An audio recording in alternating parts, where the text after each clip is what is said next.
going on, good people of Cherokee County? This is Big Matt.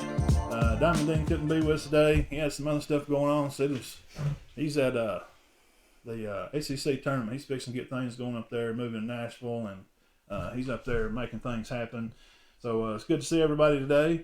And our guest today, Coach Smith, here from Cherokee County Warriors High School Baseball. We're glad to have him here, man. It's always good to have you, man. How you doing today? Man, I'm doing well. Had a good trip in? Oh, yeah, great trip. Good.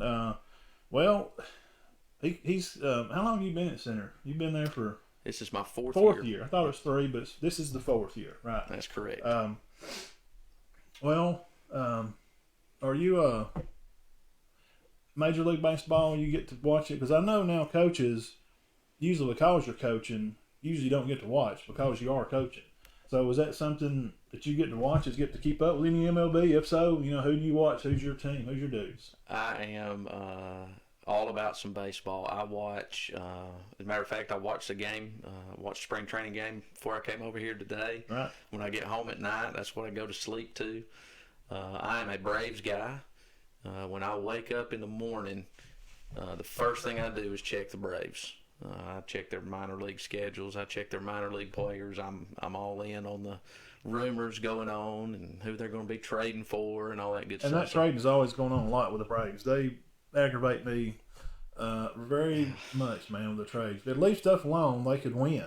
Yes. I mean, and not that they're not winning. They did win their division last year and had a good run at it, and I was pulling for them. Maybe they'll leave stuff alone. They always seem to break a heart here or there. I know. Let's mention our sponsors before we get in too far. Of course, Lloyd's Legal Service. We appreciate Scott and everything he does. Come on board with us. Cherokee Eye Clinic, JR and April McKenzie up here in town. If you need your eyes checked, of course, you want to go see them. And always Warrior Gym. They've been with us since day one, forever and always. Dairy King. You see Shelly and the girls up here in town. Great Coca-Cola cake. And you get your workout on. And all the kids and everybody knows Warrior Gym is the place to be. Kevin's Lawn and Landscaping. He's one of my buddies, long time. You got anything going on with landscaping to breaking straw to about anything you need, he is definitely your guy. So we'll get back into it here. Let's see here. Let's get this out of the way here. Something I went to Friday, me and Bo and some of the guys from the Joe Show. We rode up here to Birmingham, and you can see the score there. 49-43, 5 wins, 3A, first year in. They also won basketball, guys, so not much of a surprise, I guess. We was there at the game, and they pretty much they were ahead all the game. They tried to get into a little feat there where they were going to run with them, and Montgomery Catholic didn't want that. The coach was telling them to slow down because 5 started tearing up down the court, and they don't play a lot like, I guess like a lot of the teams that we cover around here. They really move the ball.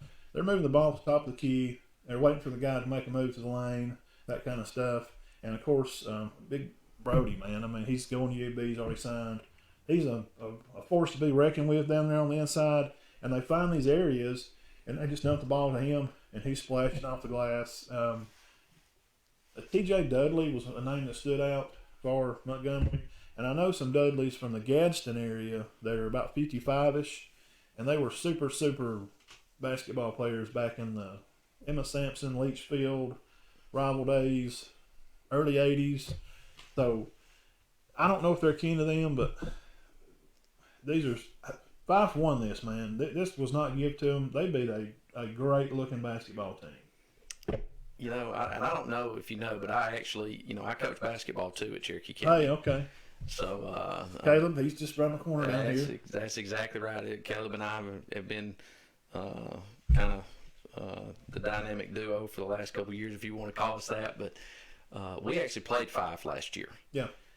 And I made the comment after they put it to us, and I made the comment to Coach Hayes after the ball game. I said, that is the most efficient offense I have ever played against. Fundamentally, not taken away from them. All the little things are done right. The passing, the way they pass the ball against different opponents, they recognize tall, long, they're bouncing on the floor. It's just great to watch. Coach Thrash obviously he's done a good job. And he's retired. You know, he announced his retirement there at the game Right. At Birmingham. So good luck to them on their endeavors, and I'm sure they're still going to be competitive even after he's gone. I don't know who's going to fill the spot. I hadn't really heard anything. Really, I don't know, but I have not heard. But that's going to be some big shoes to fill. No doubt. But they got the dudes up there, right? They do. Football. Have y'all played them in baseball? Have you ever got to run We across have not them? played them in baseball, but I am actually, the scheduling, the baseball scheduling will start at some point here in the next couple of weeks, and I actually have 5 written down as somebody that I'd like to try to play, because everybody gets caught up in always playing the same teams every year, and I kind of want to make a change, bring some different teams from different places here and there, so they're actually on my list. So that's being able to reach out and be uncomfortable. That makes your teams better. It does. Being able to put in those situations. And how do you think that the football, the way they win, the way they play, do you think some of that translates into other sports, that the charismatic feeling of the winning culture, you think that oozes over? I think it does. there's no doubt. You go. I'm from Gadsden, so you go back and look at like Hope's Bluff. Right. I graduated in 2003 from Glencoe, and obviously Glencoe and Hope's Bluff are a pretty big rivalry. Absolutely. Well, in '02, they either made it to the finals or won. Did they win a football state championship? I don't know. Either they made it to the finals. I think they won it. I think they won 3A in like '02 or '03 or something like that. But then you turn around, and in baseball, that same year, that's when they started their 6-year run. 03, 04, 05, 06, 07, 08 is when they started their 6-year state championship run. So you can't tell me football didn't have something to do with that.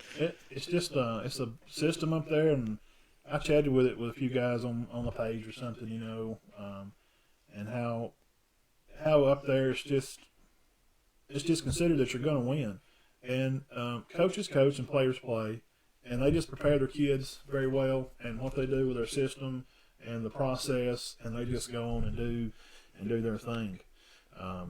So congratulations to Fife on winning the 3A first year in 3A. They win football and basketball. And I heard there was a lot of naysayers out there. If they ever moved 3A, I tell you what, boy, they ain't a chance they probably went up there. Well, and the thing is, you go look at 3A. You had Hope's Bluff moving down. Then your same old Piedmonts and that's the gate. Collinsville, and you just start naming all the pretty good programs in 3A. All of a sudden 3A became, And the South teams in 3A are always, Steve is battling. He's the gatekeeper for the North. Yep. You got to beat Piedmont if you're going to go through the 3A gates. You got to go over and beat the Bulldogs. I was at that game, the rain game, 5 Piedmont. Just a absolute Ollie Frazier slugfest. Nobody could score. Yep. They're just throwing down. But we'll move on from that, and we'll say I'll say this for yesterday, guys. You can see maybe a little bit. The forehead's a little blistered. It was a beautiful, beautiful day yesterday for baseball. I was so thankful. Good Lord, give us good weather yesterday. It was a great day for baseball, and I was glad to appreciate you letting me come out and hang out and see the boys and get to see you play. So yesterday they played Spring Garden and Coosa Christian, and they come up short in one game. And next game played Coosa, and they played very well. And some of the kids, there's some pictures I'm putting up there now. I hadn't seen some of them in a little while. This COVID has kind of blocked us all from each other, man. So I got to see Walker and Isaiah and Malachi and Tristan, and they're so tall. And they got it's kind of rough. Their face is kind of rough. They've been shaving, and it's kind of funny. And I kind of aggravate them a little bit. Just getting to be around them yesterday, been out there in the sun, and y'all getting to play baseball was it's great, man. Yeah, it's good to be back, and those guys are turning into men. I am now officially the shortest person in the dugout, I believe. I got a picture of Connor up there right now. It's always good to see him and Heath, and I got some pictures here. Let's see, we had Weston. I had a picture of Weston up there. It was a good game. I know there's stuff that you want to be able to control, and they're learning situations. And I know as coaches, y'all say you don't lose, you learn, and I don't think you got but one senior coach tell them is that right? That's correct. One senior, Cody Adderhold. See, I don't know him. He's come in. I think he moved in maybe a year before I got here, maybe 2 years before I got here. Right. But yeah, Cody Adderhold's the only senior that stuck with it. So that shows you where, guys, the program's going. He's got a plan, and he's been working. He's been with these guys, Walker and Connor and Tristan. You've been with them since they were freshmen. Since they've come into high school, you've been their coach. So what you relaying to them, good information of being tough and hanging on and enjoying the good stuff. I heard you tell them that, and sometimes you got to go out there and you got to play hard, and sometimes you don't win. But, we move on and we learn. We're going to go get better. And that's what we look forward to. That's it. Again, this is my 4th year, and I took over after Fran and Cody Blanchard had the program, and they left us in a really good spot. Right. As far as talent goes, I come in with the Jai Lockridges and Ethan Johnsons yes. and Chris Rays and Carson Gary. I mean, I could just the list could go on, and I hope. I hope they are watching, but again, I hope they're not, because they expect me to say all their names. But those guys had played the game. But where our program was when I first got there, I was the 5th head coach in 4 years. Uh-huh. And where the program suffered was that 7th, 8th, 9th grade. And that's who we're starting to see now. Yeah. That's the first group. The varsity guys, oh, yeah. Fran and Cody left us in an excellent spot, and I appreciate them for leaving, making it easier for me to come in. But where we were struggling, because there was so much transition over that time, we had a lot of guys that decided they didn't want to play anymore as a 5th head coach in 4 years. We had some that decided that that they hadn't won. They didn't know how to play the game of baseball. So really, my teaching began in that 7th, 8th, 9th grade level. That Walker and Connor and all them. Yes. Yeah. And it's still an ongoing process, but we're getting there. We're getting close. We're getting really close. Yeah. You can, now I've watched those groups that I've talked about, Isaiah and all them, because I've played against them, or some of them's played with me, in summer ball and stuff. And I know their fundamentals are there. Putting the glove on the ground, being in front of the ball, and watch Malachi make some plays out there, and he's in front of the ball, makes the play. Walkers, they're doing all the little things right. It's those mental things that you learn as you play more. The approaches at the plate. What's my count? How many outs are there? What's the next pitch? And when you play a veteran team that's been together and played a lot, like Spring Garden has, Weston and Cam and Luke and Riley and that little group there, and they've been together so long, and there's enough of them that those times when the other kids are younger and they don't get to play a lot, there's some groups that has got to play, and you can tell it's just a little more. It's just like a little more plate time. Does that make sense? Oh, it does. Well, and that goes back to what's going on at Spring Garden. Goes back to they're having some success in all sports right now. Right. They made it as far as they've ever made it in football in the last couple of years. Yep. They made it to a state championship game in baseball a couple of years ago. Yeah. And those kids, a lot of those guys that were there playing on it. And again, at a 1A school, you've got to force kids to grow up a lot quicker than they do at a 4A school, typically. Right. Now, here I am with 4 freshmen and a couple of sophomores, 1 senior on the team, a few juniors. I've got guys growing up, and it's tough to compete at the 4A level with guys that are being forced to grow up a lot faster than they should. It's a lot more common at the 1A level where you've got 7th graders playing varsity and you've got 8th graders playing varsity. Because of the competition. Correct. Yeah. That's not very common. Not in 4A. At the 4A level. 1, 2A, yeah. Even after you get up in 3, it's tough. But here I am.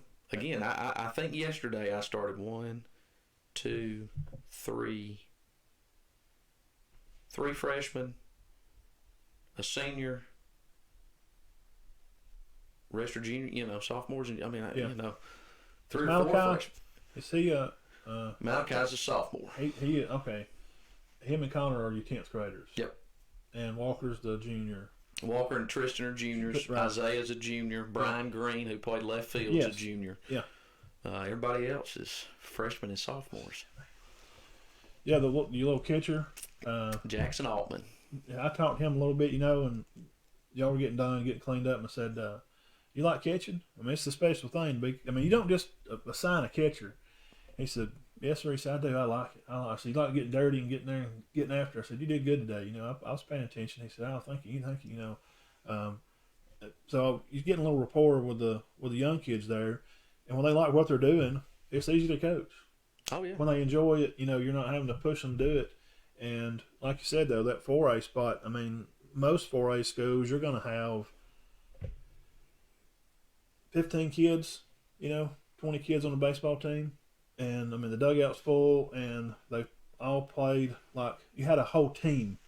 Not 4 or 5 that's played together a while, but you'll have a whole team that's been running around at 4 or 5A ball somewhere in Brookwood or somewhere that's been playing travel ball as a team. Not just a few, but all of them. And, man, that makes a difference. It does. It just does. That plate presence, that awareness of where you're at and what's going on, and they're going to get it, man. I mean, it's going to happen. Just keep doing what you're doing.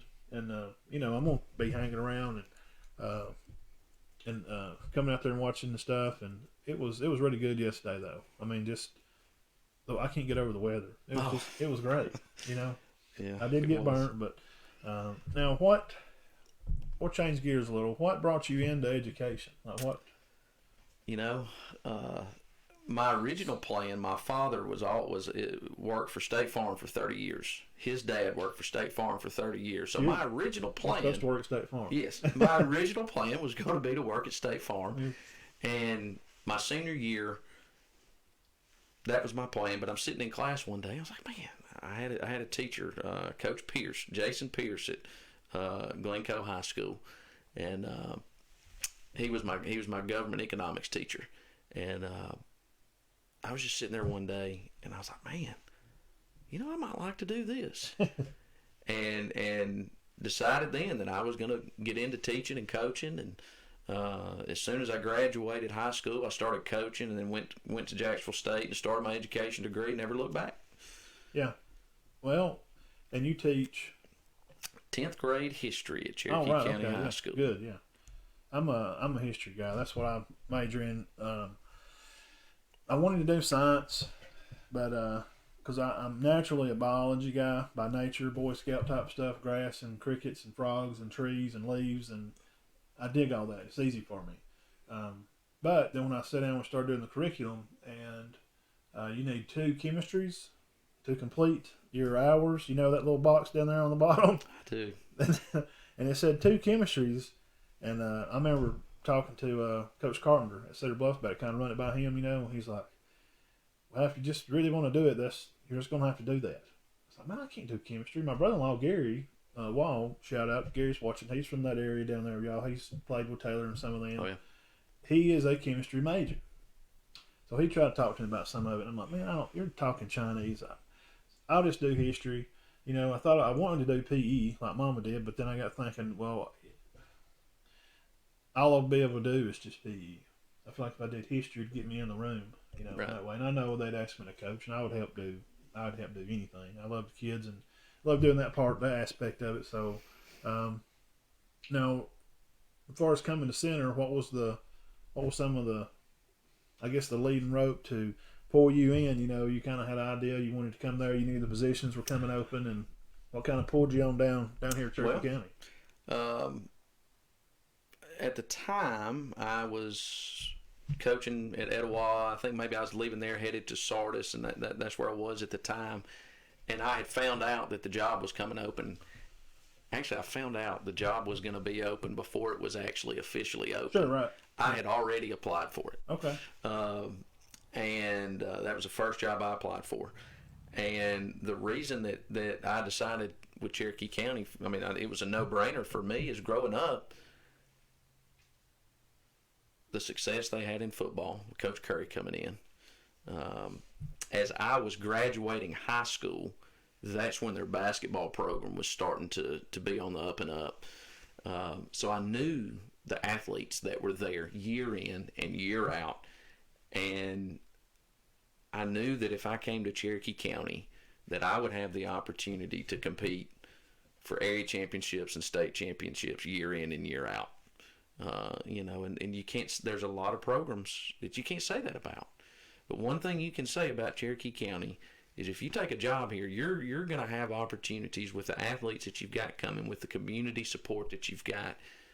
You'll be able to compete for area championships and hopefully state championships year in and year out. Yeah, this area has always been, there's enough young talent where you can have groups where you can bring in and work with them, but it's not too big to where you can be in a rapport with the Dixie Youth style coaches. They've changed over to BPS this year, and you go out there and start, rubbing heads there, and hey, little buddy, it's good to see you, and getting to know mom and dad, and seeing who the players are, and being a part of that community. It's not so big, like I mentioned Mountain Brook earlier. It'd be hard for a baseball coach to go out to a little league game and meet kids. Yep. But here in Center, just me personally being a part of that tree over there for the Dixie Youth stuff, and from the T-ball all the way up to Ozone stuff, that opportunity's there, to go over and make relationships, and that's what it is, and there's enough to go around. There is, because it's spread out just nearly enough. The schools, from Spring Garden to Galesville, it's mileage, and Sand Rock to Galesville, and the mileage. Cedar Bluff and Center are a little closer, but there's enough. It can happen. So I think it'll be great. I think you'll do fine. It's there's a lot of good parents here.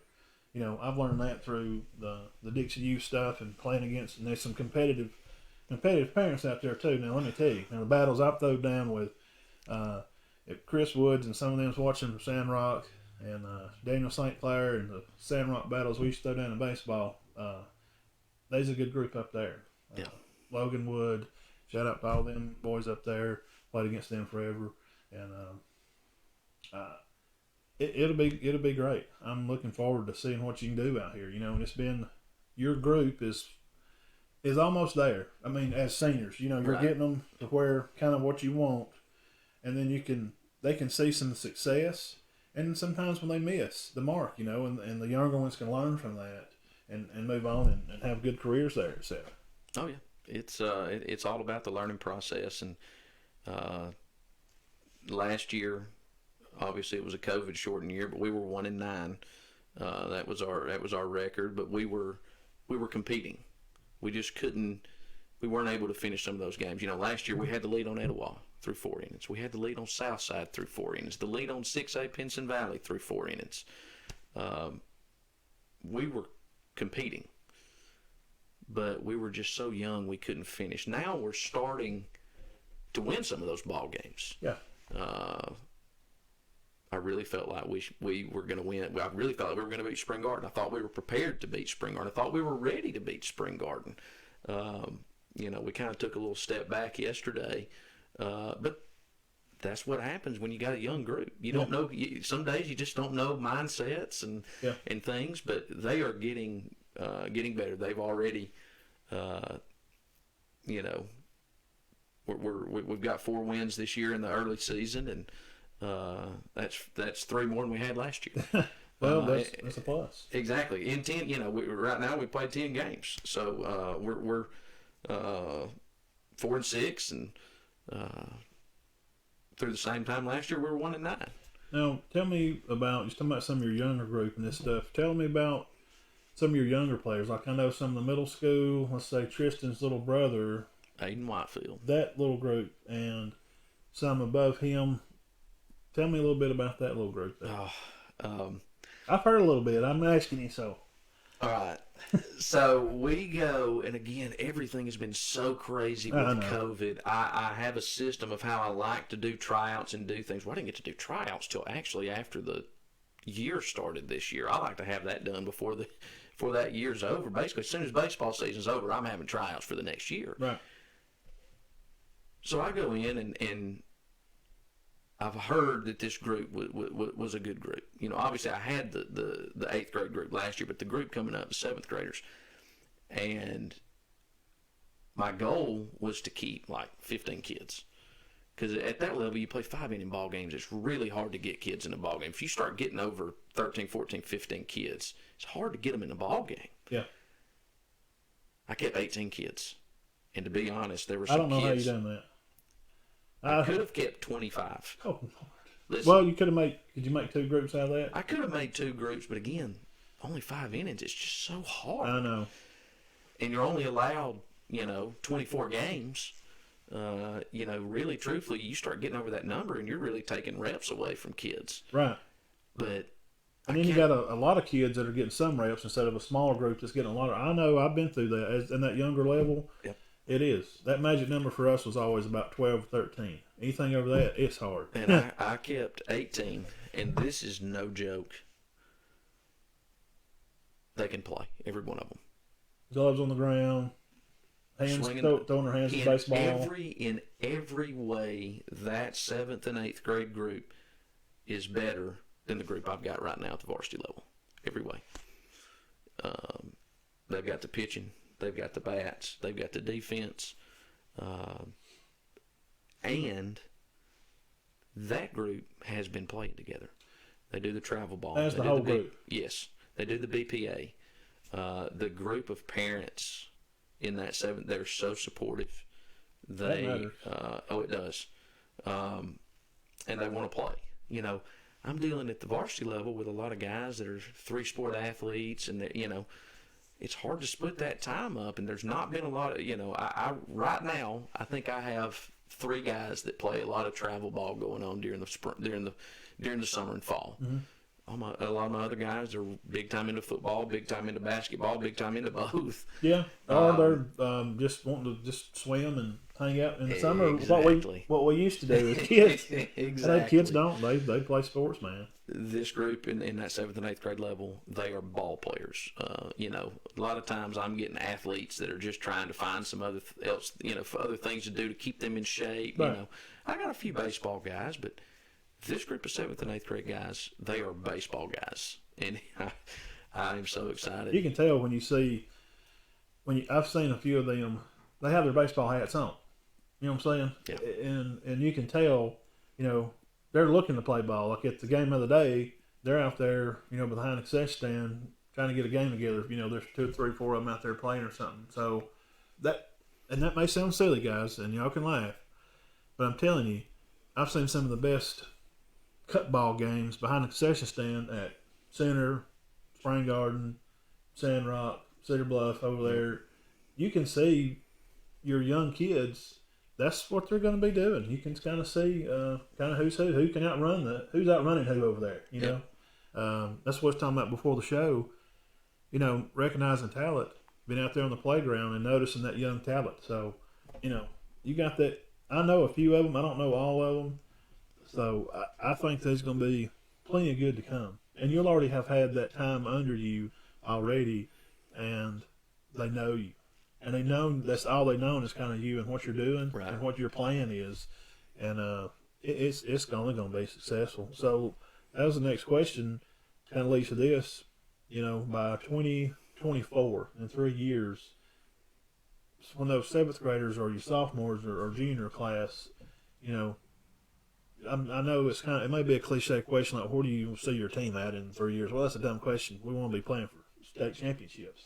But, just being logical, of course, that's the goal, right? So the next 3 years when that young group, when you get them, when they're 10th graders, so, where do you kind of want to see them at?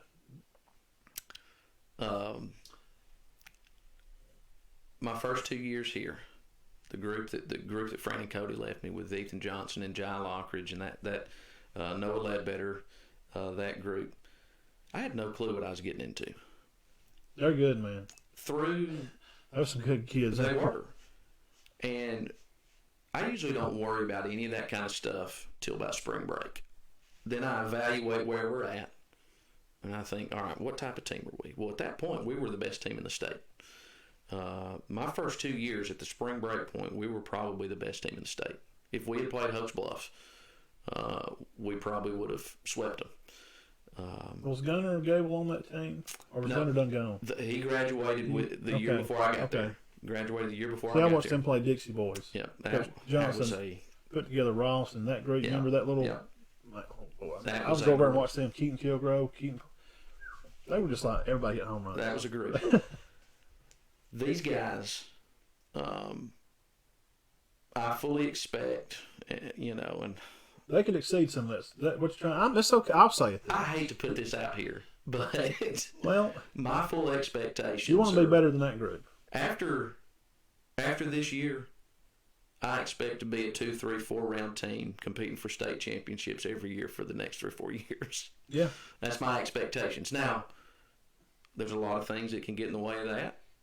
Player development, kids moving in, kids moving out. Right, but if things go as they're going, I fully expect us to be a perennial 2, 3, 4 round semifinal state championship type baseball team. Absolutely. In the next 3 or 4 years. Absolutely. I mean, like I said, I know some of those guys, and like I said, they're always got their little baseball hats on. You can tell. You know who the boys are that have the hats on, and like they're baseball players. That's what they want to do. Yep. They got their glove in their hand, or they got a ball with them.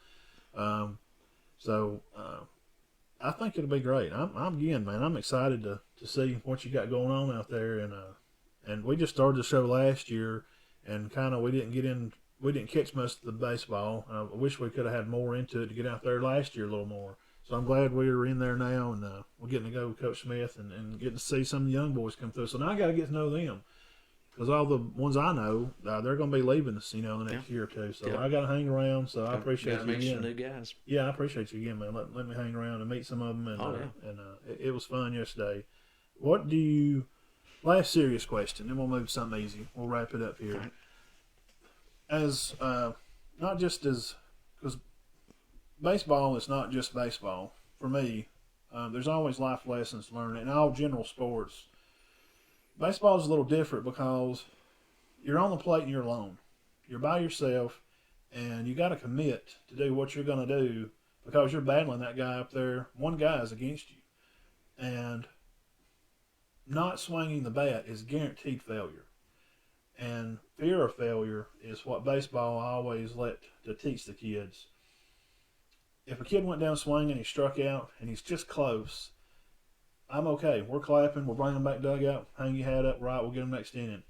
But watching 3 strikes in life, baseball is great at those things in life, those life lessons. So with these kids that are going to be moving on, I mean, when say you're young like Connor now, when they graduate, what do you want them to leave when they get 30?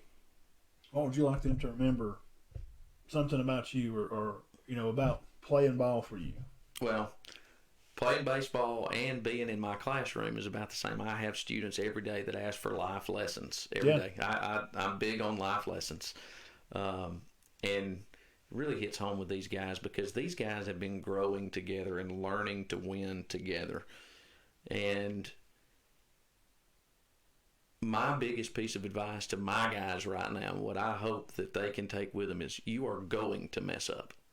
You are going to make a mistake. Yeah. It's not a matter of if you make one. It's a matter of when you make one. Absolutely. Like riding a motorcycle, it's not if you're going to wreck, it's just when. In baseball, you're going to make an error. Yep. You're going to make a bad throw. You're going to let a baseball go under your glove. Those things are going to happen. And it's what happens. What do you do after that happens? Yeah, Barry Bryant. Everybody gets knocked down, but what do you do? How do you respond? And these guys have been beaten up. I mean, we were talking about it before the show. I think my guys have won 3 ball games since their 7th grade year. they have been beaten up. They're learning about that, and they're growing with that. They know they're going to mess up, and my thing is, how are you going to respond after that? Are you going to sulk and get down, Yeah, you can't. not hustle?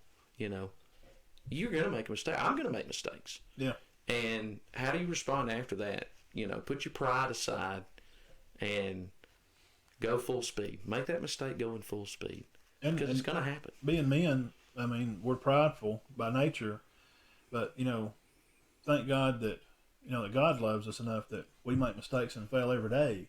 But thank God he still loves me. Right. You know, and I taught that to youth for many years because I would bring the baseball team to the church. And Yep. that's kind of how I got into the youth stuff. And, yeah, you're going to mess up, but, you know, old Coach Matt, I still loved you, and Jesus still loves you, and you're going to fail.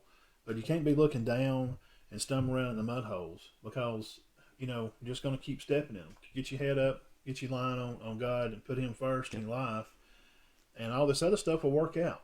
Everything will just kind of start falling into place when you put God first in your life. And with baseball, football, and those kind of sports, it teaches that not just playing together, because football is more of a together sport, maybe. Yep.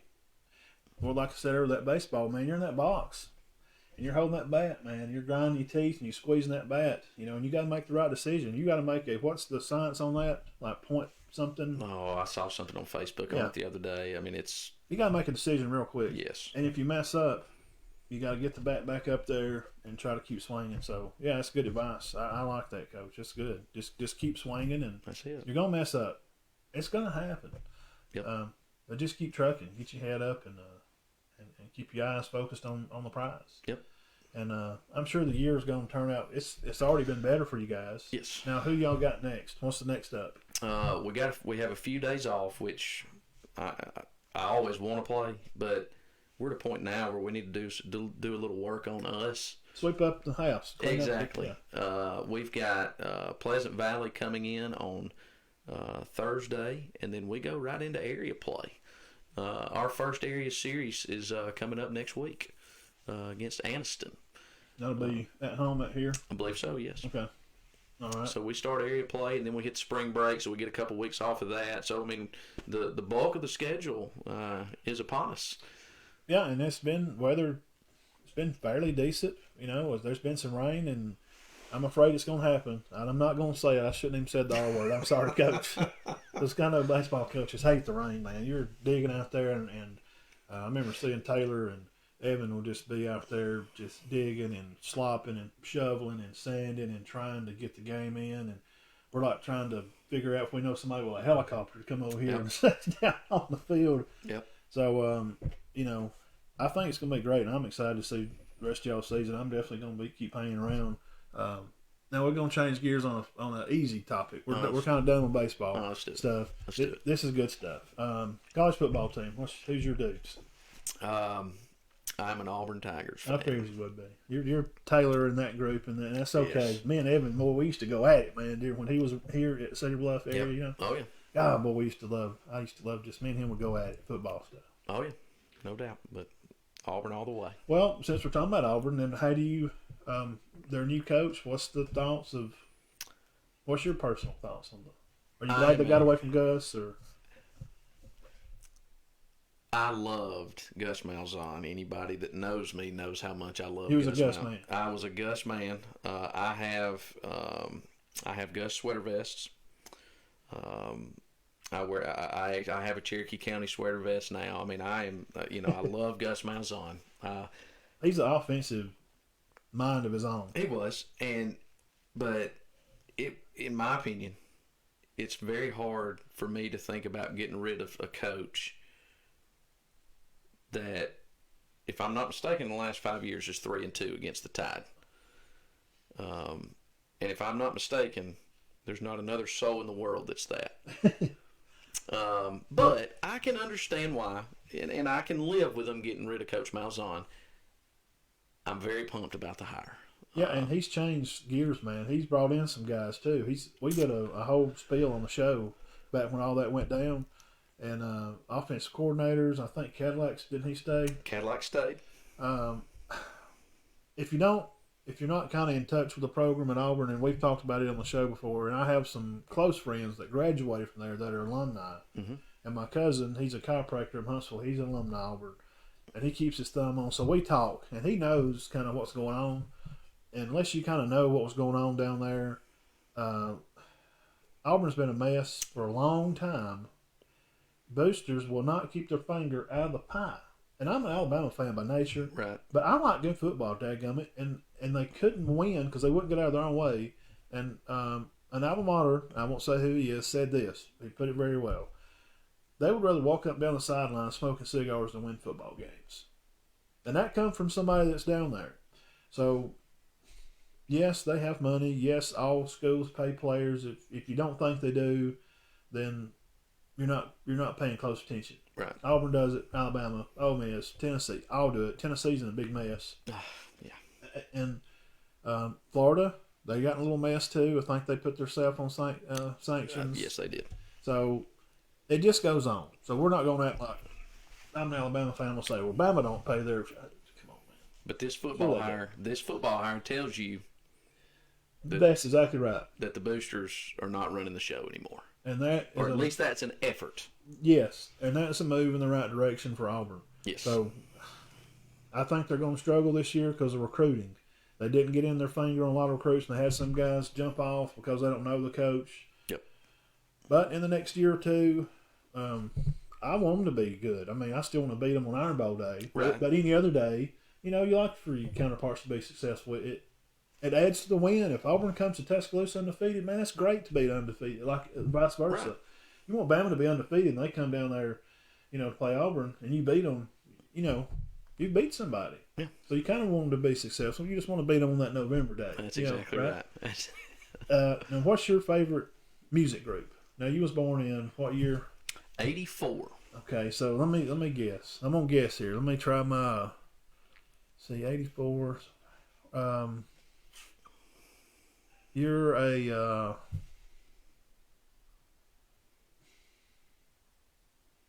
Bush, Silverchair. No, I ain't getting it, man. I'll be honest. Are you a country guy? Or are you the? I'm a rock and alternative. I'm a little bit of everything guy. I can too. I can swear I could listen to. If Tupac come on, I'll listen to it at the gym or something. I'll listen. But if Hank Jr. comes on, I love that too. If you get in my truck, and what do you listen to on the way home? What's your top 5 Spotify list? all right. So I've got the Garth Brooks channels on there. Okay. I've got the R&B rap station. What else do I have? I have Frank Sinatra channel. Okay, hold on now. Oh, all right. When I say I listen to it all, I listen to it all. What's your favorite group though? When you were, I guess, like me, when I was 13, 14, music changed forever. And a band called out of a little sleepy town in Seattle called Nirvana. Yep. Changed my life. See, that's one of my top. And I'm a Motley Crue, not real big on them. I was a Metallica, Ice Cube, that early 90s. That was my genre stuff. Now, we went to Bush concerts. Mm-hmm. I've been to Metallica concerts. I wish I could do that. Man, when they dropped the Black Album, we went to Birmingham that summer. Wow, man. So what's your... Metallica was one of my first. Yeah. When I was young, of course, I mean, when I was younger, I had a young man. Well, he was older. He took me to his college tryout. He went to go try out up in Tennessee at a university up there, and he wanted me to ride with him. Yeah. And he stuck in a Metallica. It was the first time I'd ever heard Metallica, and I Remember was the song? What was the... Unforgiven. Okay, that's on the Black Album. Yeah. Yep. It was the Black Album. That's a great album. And I was turned on to Metallica from then on. Well, you could tell that James could really sing, James Hetfield, because they hollered, and all the Ride the Lightning, Master of Puppets, the old albums, it's speed metal. Yep. They come out of that lower LA area, and Dave Mustaine played guitar actually with Metallica when they started and all that stuff. And we could do a music channel, man. Don't get me started on that. Speaking of I love music. Singers, you familiar with Five Finger Death Punch? Somewhat, yes. It's workout The music. lead singer of Five Finger Death Punch, you ought to hear him go sing "Sound of Silence." I did. Oh yeah, I've heard that. Unbelievable. Dude can sing. Wow, he's good. I know what you're talking about. I have heard that. I've seen the video. Yeah, and that shows his spectrum. Yes. You know, when I heard James Hetfield sing "The Unforgiven," I thought I had the wrong. You know, I'm like, because it was a tape. Okay, Yep. and I'm like fast forwarding and looking at my tape and opening up, and you know, back in the day, guys, I know y'all don't know this because you just listen to music on your phone. You would take the cassette out and take the paper, and you would read the lyrics in it, Yep. or it would tell who wrote the song and stuff. Yep. And I'm like, that's James singing that song. And yes, the guy that Five Finger Death Punch, "Sound of Silence" is and Chris Connell from Soundgarden. That's another one of my guys. He done "Nothing Compares to You," the Sinead O'Connor song. I didn't like that song at all. He done a redo of it on just a feed that he done before he died. Mm-hmm. Man, it'll give you chills. Yep. It'll really give you chills. All right, last kind of question. Movie stuff. What's your favorite movie? Are you a Scream guy, or are you a scary movie, or? I'm not the scary movie type guy. I am a James Bond guy. I own every James Bond. Okay. I have at my home. I have pictures with every James Bond Really? and their movies. Okay. Now, who's your favorite Bond guy then? Because now there's all the picks, man, and your pick's not wrong. Everybody's got their. My personal favorite was Sean Connery. Oh yeah, he's great. You know, there was really only one that I did not like, and that one was Timothy Dalton. You know, is that the newer one? No, he was 89, 90. I'd have to look him up and see which one. There was one I didn't like it. It might be the same guy. Yeah, It's a dark-headed guy. he's dark-headed. Yeah. And not only that, they were just bad movies. Yeah, there was a run there. Yeah. Yes. Now Sean Connery. I mean, when he said Bond, James Bond, Yes. I mean, you knew who he was. Sean Connery, Roger Moore, enjoyed them. Roger Moore's good. Yeah, he's one of the. But they say that the Bond now is the most like how the writer portrayed. The newer ones are. Yes. Interesting. Yes. So I think they got a little carried away. Something back in the 70s, and maybe tried to do too much, and it made the movies kind of get off the track of the writer, maybe. But James Bond guy may take some flack for this. Harry Potter. I love Harry Potter. Okay, that's all I like him. Game of Thrones guy. Love that stuff. See, Love Game okay. of Thrones. Now I know hey, this is my show, man. We can go all night if we want to. That's exactly right. I'm not syndicated. I'm sponsored, but my sponsors love me. They love what we do. I don't have a lot of time to watch that. Game of Thrones is something that I need to really get into to watch. You really need to spend some time with it. So when me and Bo and the guys went to Birmingham, watched Five Play, we'll come back, had some dinner, lunch, whatever. Went back to Bo's there, hung out a minute. So he throws on Game of Thrones. Like, hey, you ever watch this? I'm like, no, not. I've seen clips, but I've watched a little of the first. So he goes to the last season when the white something, the skeleton, the zombie things. Mm-hmm. So I watched that show. Man, I want to start watching it now. And I already seen what happens. The Ice King, is that right? Yeah. If y'all hadn't seen that, and some of you maybe hadn't, if you're into that kind of stuff, if you like dragons and swords and shields, and I played D&D when I was a kid. I'll admit I was a nerd. In 1987, I did play D&D. Shout out to Aaron Rosser. I know he's not watching. He was actually on Missile Command in Colorado, our DM. He graduated with 31, ACT. Oh, yeah. He was one of them.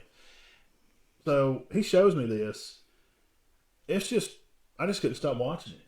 And he's telling me who all the characters are, and he's got a shirt. I didn't know what it was. The small girl with the bow that hangs on her shoulder. Mm-hmm. He's had a shirt with her like doing that Jordan dunk. And what he was doing was that end where she takes the knife and he grabs her by the throat and drops it, and she grabs it at the bottom and sticks it in the ice cream, and everything blows up. So then it kind of made more sense, I guess. Yes. That was just that 40-minute spot that I watched was That's good stuff, man. It's unbelievable. Now, you're a Ferris Bueller Day Off, kind of those kind of movies? Oh yeah, love them. That's actually my brother. I don't know if could you tell that Yes, my brother's yes. coaching with us? Yes. Because he looks just like me. Yes, I nearly, and then when he turned around, the beard color was a little different. And I was like, that's not Will. That's got to be his brother or cousin. That's my brother, and you wouldn't believe how many times people will come to him thinking that it's me. Yeah. And I just let it go. That's We funny. make it awkward for him, but actually Ferris Bueller is his favorite movie. Really? So I yes, love that I have movie. seen love some Ferris Bueller. Now, I catch slack from this, and my wife hears me. She may be watching. Hello, honey, I love you. My number one movie is Back to the Future. It's the age thing. I love it. 1985, 6, 7. I'm like 7, 8, 9, and you get to go to the movies. If mom gets to take me, that's something I remember seeing. Top Gun. I mean, the typical, Back to the Future, Top Gun stuff. Yes. That's me. So I'm just a few years younger than you now, so a lot of the stuff. Now, like Sweet 16, some of those the girl movies, maybe not so much. Just think of another good one. But we have wives, and they watch those things, so I've even seen those. Well, mine loves Still Magnolias, and you've probably seen it 84 times as you sit alongside your better part, nodding off. And she's like, "This is the part where she says it." She shoots what's her name, a bird. And Oh, yeah. If my wife is watching, is that I one of hers? apologize, because Still Magnolias, Dirty Dancing, Yeah. Titanic. if I have seen Pretty Woman, Yeah. if I've seen those movies once, and I don't know if people, I am literally not joking when I say I've seen these movies 100 times. I have seen these movies 100 times. It's not that they're bad, but I mean, look, probably some of my other top movies would be like Goodfellas, Carlito's Way, Oh, yeah. Godfather, the mob stuff. And me and Todd actually do a side stuff where we sit right there on the other side of this, and we do mafia movie reviews. And we're going to do Carlito's Way. We may do it Monday night or tomorrow night or something. That's a sneak peek for you guys tuning into Critical Condition film reviews. What we do. All the mob stuff. Do you like all the mob movie stuff? I do. I have not,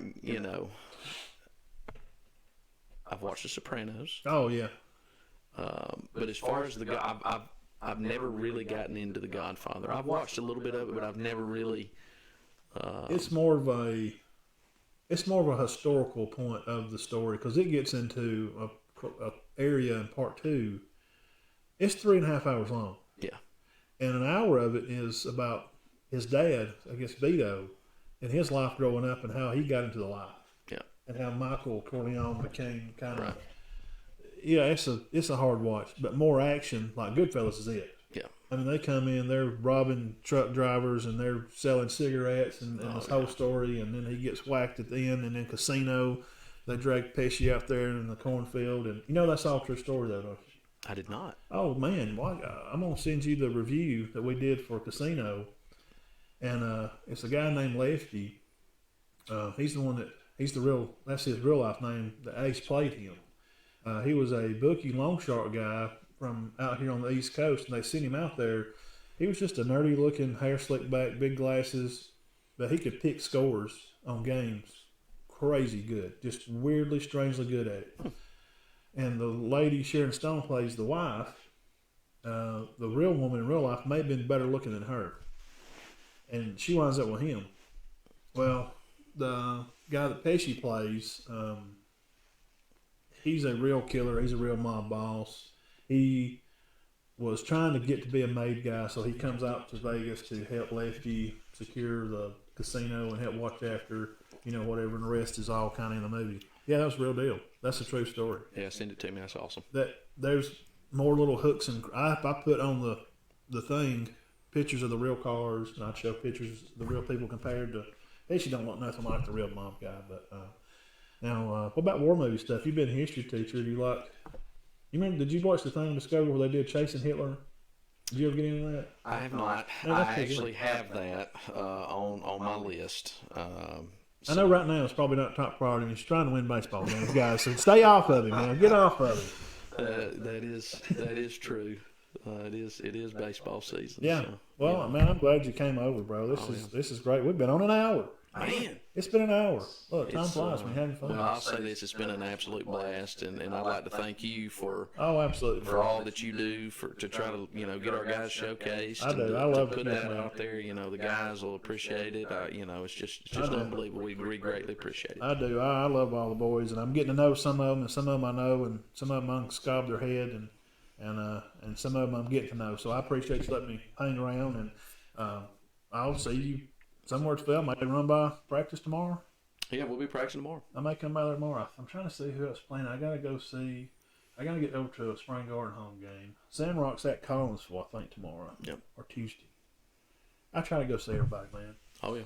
So we'll be out there. it's a pleasure, man. I'm psyched that you decided to come on, man. We'll kind of let it roll at that, and we'll let the intro stuff and our credits roll. And I appreciate you, man. I mean, it's been fun. We got to talk about movies and baseball, and even a little bit of Auburn, Alabama cliche stuff. We'll have to argue about that when football season. That's it. We'll do it, man. I'll come on anytime you need me. Absolutely, man. I do appreciate it. So we're gonna cut loose, and we love you guys, and we do appreciate it. And remember, keep your heads clear.